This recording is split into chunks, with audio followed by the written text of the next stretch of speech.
திருச்சிற்றம்பலம். என்னாருடைய சிவனையை போற்றி, எந்நாட்டவருக்கும் இறைவா போற்றி. அனைவருக்கும் வணக்கம். கன்னி ராசிக்குண்டான மார்ச் மாத பலன்களை பற்றி பார்க்கலாம். கன்னி ராசியை பொறுத்த வரைக்கும் பார்த்துட்டீங்கன்னா, உங்கள் ராசிக்கு மார்ச் 29ஆம் தேதி சனி பகவான் கண்ட சனியாக பிடிக்கப் போகிறார். அதே போல் பாருங்கள், அதே இடத்துல கேது இருக்குது. ஒன்று நல்லா நம்ம ஞாபகம் வச்சுக்கணும். கேது 1.5 வருட காலங்கள் அங்கே தான் இருப்பார். கடந்த 1.25 வருடங்களாக தடை, தாமதங்கள், மன விரக்தி, குடும்ப ரீதியாக பிரச்சனைகளை கொடுத்தாலும் கூட ஸ்பிரிச்சுவல் லைன், ஆன்மீகம் சார்ந்த விஷயத்தில் நல்ல ஒரு வளர்ச்சியை கொடுத்துருப்பார். நிறைய இறை வழிபாடு, தரிசனங்கள், சென்ற உடனே நல்ல ஒரு பாக்கியங்கள் கிடைத்தது, இதெல்லாமே கொடுத்துருப்பார். அது நீங்கள் யார், உங்களுக்கு உண்டான விஷயங்கள் என்ன, நீங்கள் எங்கே போனீங்கன்னா உங்களுக்கு உண்டான கோவில் என்ன, உங்களுக்கு உண்டான தெய்வங்கள் என்ன, நீங்கள் எங்கே போனீங்கன்னா உங்களுக்கு பாசிட்டிவாக இருக்கும் அப்படிங்கிற விஷயத்தை எல்லாமே கேது அங்கிருந்து கொடுத்துட்டு இருந்திருப்பார். இப்போ உங்கள் ராசி அதிபதி புதன், அவர் தான் 10ஆம் அதிபதி. தொழிலை கொடுக்கக்கூடியவரும் உங்களுடைய கர்மா என்ன அப்படின்னு சொல்லக்கூடியவரும் புதன் தான். உங்களுடைய வளர்ச்சி, உங்களுடைய தன்மைகள், உங்களுடைய கேரக்டர் வைஸ் எல்லாமே இந்த புதன் தான் நிர்ணயிப்பார். அப்பேற்பட்ட அந்த புதன் இப்போ நீசம் பெற்று 7ல் இருக்கார். 7ஆம் இடங்கிறது பாதகாதிபதி, அந்த இடத்துலயே போய் நீசமாக இருக்கார். அப்போ கடந்த ஒரு மாத காலங்களாக தொழில பிரச்சனை, ரொம்ப மனக்குழப்பங்கள், என்ன பண்ணுறதுனே தெரியல, தற்கொலை எண்ணங்கள் கூட சிலருக்கு வந்திருக்கு போன மாத காலங்களில்.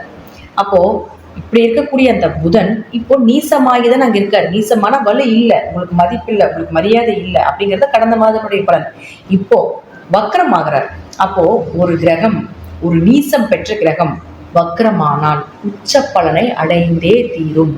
அப்போ இந்த மாதம் இந்த புதன் வக்ரமாக இருக்கிறதுனால நிச்சயமாக உங்களுக்கு பெயர், புகழ், மதிப்பு, இழந்த செல்வங்களை மீண்டும் எடுத்து வரக்கூடிய ஒரு அமைப்பு, தொழிலில் வளர்ச்சி, தொழில் ரீதியாக புதிய அனுபவங்கள், இதெல்லாமே கண்டிப்பாக கொடுத்தே தீருவார்.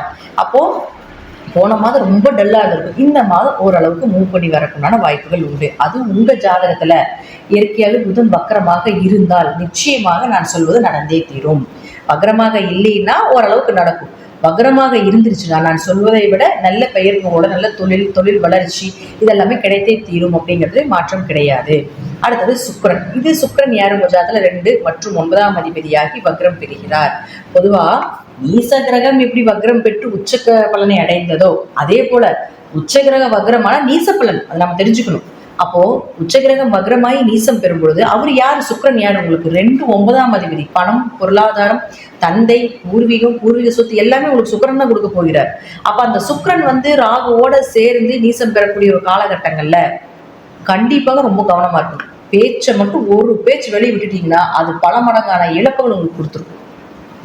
தேவையில்லாமல் பேசுறது உங்களையே அறியாமல் பேச வச்சிடும். பேசுனதுக்கு அப்புறம் தான் நான் தான் பேசினேன்னா அது அப்படின்னு சொல்ற அளவுக்குலாம் உங்களுக்கு பண்ணி கொடுத்துரும். அப்போ 9ஆம் இடங்கிறது தந்தை இல்லையா, அப்போ தந்தையினுடைய ஆரோக்கியத்தில் பிரச்சனை, தந்தைக்கு ஏதாவது ஒரு மருத்துவ செலவுகள் செய்கிறது, தந்தையினுடைய கர்மா ஏதாவது கழிக்கக்கூடிய ஒரு சூழ்நிலைகள். ஏன்னா 10ஆம் அதிபதி கர்மஸ்தானாதிபதி போய் 9ஆம் அதிபதியோடு சேருது.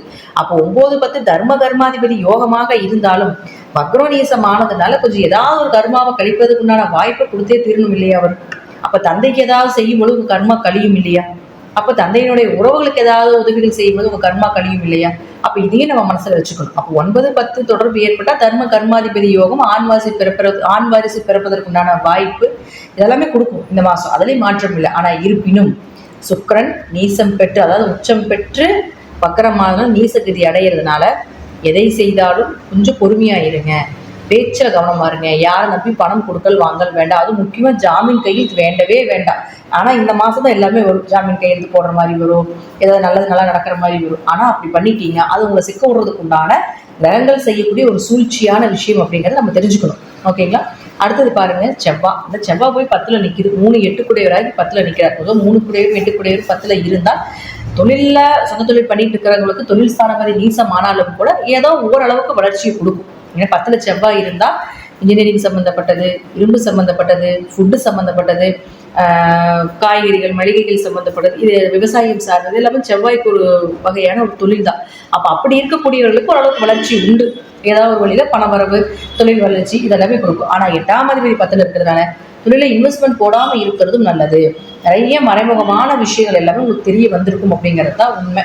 அடுத்தது பாருங்க, குரு இயற்கையாகவே 9ல் ராசியை பார்த்துட்டு இருக்கிறதுனால தடைகளை கொடுத்தாலும் குரு, அதாவது கேது தடைகளை கொடுத்தாலும் குரு ஒரு மருந்தாக செயல்பட்டு இருப்பார் அப்படிங்கிறத உண்மை. அடுத்தது சனி பகவான். இந்த சனி பகவானை பொறுத்த வரைக்கும் பார்த்துட்டீங்கன்னா மார்ச் 29 உங்களுக்கு வந்து கண்டச்சனியாக வருது. கண்டச்சனி காலகட்டங்களில் ஃபர்ஸ்ட் அவர் பண்ணுற விஷயமே என்னென்னா கணவன் மனைவி பிரிச்சுடுவாங்க. திருமணம் சார்ந்த விஷயத்தில் ஒரு மனக்கசப்புகளை கொடுக்கும். பார்ட்னர் போட்டு தொழில் பண்ணிட்டு இருக்கீங்களா, அதில் ஒரு விரிசல்கள் இதெல்லாம் ஏற்படுத்தி கொடுக்கும். ஏற்படுத்தி கொடுக்கும் அப்படிங்கிறதுல அதில் உண்டான அனுபவங்களை கொடுக்கும் அப்படிங்கிறது அமைப்பு. அதில் இருக்கக்கூடிய அழுக்குகளை வெளியேற்றும் அப்படிங்கிறது அமைப்பு. ஸோ கொஞ்சம் பொறுமையாக என்ன நடக்குது அப்படிங்கிறத மட்டும் கோவப்படாமல் யோசிச்சு பண்ணினீங்கன்னா அவர் செய்யறது, சனி பகவான் செய்யறது நம்ம நல்லதுக்கு மட்டும்தான் அப்படிங்கிறது முற்றிலும் நமக்கு தெரிய வரும். அதற்கப்புறம் அதை திருத்திக் கொள்வது என்பது நம்மளுடைய கையில தான் இருக்கு. ஓகேங்களா? அடுத்தது பாருங்க, உங்களுக்கு சனி பகவானை பொறுத்த வரைக்கும் இந்த இடத்தில் 5 மற்றும் 6ஆம் அதிபதியாகி உங்களுக்கு 7க்கு போறப்போ கொஞ்சம் நேரடி பார்வையில் சிக்கும் பொழுது கொஞ்சம் நேர்மையாக இருந்து கொள்வது என்பது சிறப்பு. அடுத்தது சூரியன். இந்த சூரியன் யாரு? உங்களுக்கு 12ஆம் அதிபதி. இந்த சூரியன் விரயம், மனக்குழப்பங்கள், இம்போர்ட் எக்ஸ்போர்ட் பிஸ்னஸ் இதெல்லாம் பண்ணுறது சூரியன் தான். அவர் வந்து இங்கே உங்களுக்கு 6ஆம் வீட்டில் இருந்து கொஞ்சம் வெளிநாடு வெளியூர் பயணத்தினால ஒரு திருப்தி இதெல்லாமே கடந்த மாதங்களில் கொடுத்துட்டு இருந்திருப்பார். இப்போ அவர் வந்து 7ஆம் வீட்டுக்கு போகிறார் 14ஆம் தேதிக்கு மேல். அப்போ 12ஆம் அதிபதி 7ஆம் வீட்டுக்கு போகிறது அப்படிங்கிறது அவ்வளோ சிறப்பு இல்லை. கணவன் மனைவியில் கொஞ்சம் கொஞ்சம் கருத்து வேறுபாடுகள் வர்றது, அல்லது வந்து கொஞ்சம் இப்போது ஒரு சிலர் நம்ம இருப்போம், குடும்பத்தை விட்டு வெளிநாடு போகலான்னு இருக்கோம், குடும்பத்தை விட்டுட்டு பூர்வீகத்தில் குழந்தை குட்டியில் விட்டுட்டு மனைவியில விட்டுட்டு நம்ம எங்கேயாவது வெளியூர்ல வேலைக்கு போறோம் அப்படின்னு நினைச்சீங்கன்னா இந்த மாதத்தை பயன்படுத்திக்கணும். அது ரொம்ப பயங்கர சக்சஸ் ஆகும். அது 14ஆம் தேதிக்கு மேல குடும்பத்தோட இல்லாம குடும்பத்தை விட்டு வெளியே போய் வாழ்றதுக்கு உண்டான வாய்ப்புகள் அப்படிங்கிறது இந்த 14ஆம் தேதிக்கு மேல வருது. அதையும் நீங்க பயன்படுத்தி கொள்ளுங்கள். ஸோ 12ஆம் அதிபதி 7ல் போய் இருந்தாலும் கூட சூரியன், சனி, சுக்கிரன், ராகு, புதன் சேர்க்கை அப்படிங்கிறது ஒரு சிறப்பான சேர்க்கை இல்லை. ஒவ்வொரு ராசிக்கும் இது யோகத்தை கொடுத்துட்டு போயிருக்கு. உங்க ராசிக்கு அது 7ஆம் இடத்துல போயிருந்து குடும்ப ரீதியாக திருமண ரீதியாக ஒரு ஏமாற்றங்களே கொடுக்குது. ஏன் அப்படி சொல்றேன்னா, சுக்கிரன் ராகு பெண் சாபத்து மூலமாக பெண்கள்னால வரக்கூடிய பிரச்சனைகளை எந்த அளவுக்கு கொடுக்குதோ அதே போல புதன் ராகு சேர்க்கை அப்படிங்கிறது படிப்புல கவனமா இருந்துக்கணும். படிப்பு மந்த நிலையை கொடுக்கும். அல்லது இதே உங்க ஜாதகத்துல புதன் ராகு சேர்க்கை இருந்துன்னு வச்சுக்கோங்களேன், படிப்பு மந்த நிலையை கொடுத்துருக்கும். அல்லது படிப்புக்கு உண்டான வேலை இருந்திருக்காது. நீங்க படித்தது ஒன்றா இருக்கும், ஆனால் வேலை பார்க்கறது ஒரு வேலையா இருக்கும், அதற்குண்டான சம்பளம் உங்களுக்கு கிடைச்சிருக்காது. இதெல்லாம் புதன் ராகு உங்க ஜாதகத்தில் இருந்தால் இருக்கும். இப்போ மாணவர்களுக்கு இதே சேர்க்கை இப்போ இருக்குது, உங்க குழந்தைகளுக்கெல்லாம் இருக்கு அப்படின்னா இப்போ அந்த புதன் ராகு சேருது. ஸோ படிப்புல கவனமாக படுத்திக்க சொல்லுங்க. ஏன்னா படிப்பை தடையை பண்றதுக்குண்டான வாய்ப்பு எல்லாமே ஏற்படுத்தி கொடுத்துடாது. அப்போ வேலைக்கு போயிட்டு இருக்கீங்க அப்படின்னா நீங்க போற வேலையில உங்களுக்கு எல்லாம் மறதி ஆகுறது, அடுத்த கட்டத்துக்கு போக முடியாம போறது இதெல்லாமே ஏற்படுத்தி கொடுத்துருவார் புதன் ராகு சேர்க்கை இருந்தா. அப்போ சூரியனும் சனியும் சேர்க்கையாகி போய் உங்களுக்கு மீனத்துல போறது இல்லைங்களா? அப்ப என்ன ஒண்ணு, சூரியன் சனியும் சேர்க்கைனா கவர்மெண்ட்ல இருக்கக்கூடியவர்களுக்கு, அரசு அதிகாரிகள், அரசு வேலையில் இருக்கக்கூடியவர்களுக்கு எல்லாமே பிரச்சனைகளை கொடுக்கக்கூடிய ஒரு காம்பினேஷன். அப்ப யாரோட சேர்றாரு? இருக்கிறதுலயே பவர்ஃபுல்லான ஒளியே இல்லாம நிழல் கிரகமா இருந்து ஹீரோயிசம் பண்ணிட்டு இருக்கக்கூடிய ராகுவோட சேர போகிறார். அப்ப இத்தனை கிரகங்கள் இங்க இருந்தாலும் இங்க ராகு தான் ஹீரோ. இத்தனை பேர்த்தோட தன்மைகளை வாங்கி ராகு வெளிப்படுத்தும். ராகு உங்க ஜாதகம் நல்லா இருந்து விட்டால் மிகப்பெரிய யோகத்தை கொடுத்துட்டு போயிடும். ராகு நல்லா இல்லை அப்படின்னாலும், தசாபுத்தி நல்லா இல்லைனாலும் கொஞ்சம் வேலை சார்ந்த இடத்துலையும் உங்க மேல் அதிகாரிகள் மூலமாகவும் உங்களுக்கு கீழே வேலை செஞ்சுட்டு இருக்காங்க இல்லைங்களா, அவங்க மூலமாகவும் கொஞ்சம் கவனமா இருங்க. பேச்சால, உடம்பால, மனதால எல்லா விஷயத்திலும் ஏமாற்றங்களை கொடுக்கக்கூடிய காம்பினேஷன் இது. பெண்ணாக இருந்தாலும் சரி, ஆணாக இருந்தாலும் சரி. ஸோ அதனால இந்த மாதம் இது சார்ந்த விஷயத்துல கொஞ்சம் கவனமாக இருந்து செயல்படுத்துவது என்பது ஒரு சிறப்பான விஷயம். ஏன்னா 7 பாதகம்னு சொல்லணும். 7ஆம் அதிபதி அப்படின்னு சொல்லக்கூடிய குரு நல்ல இடத்துல இருக்கிறதுனால தெய்வத்தினுடைய கடாட்சம் உங்களுக்கு உண்டு. ராசியை பார்க்கறனால எவ்வளோ பிரச்சனைகள் வந்தாலும் தப்பித்து வரக்கூடிய ஒரு தன்மை உண்டு. அதனால இறை வழிபாடை கொஞ்சம் இந்த மாதம் கொஞ்சம் அதிகப்படுத்திக் கொள்வது என்பது ஒரு சிறப்பான விஷயம்.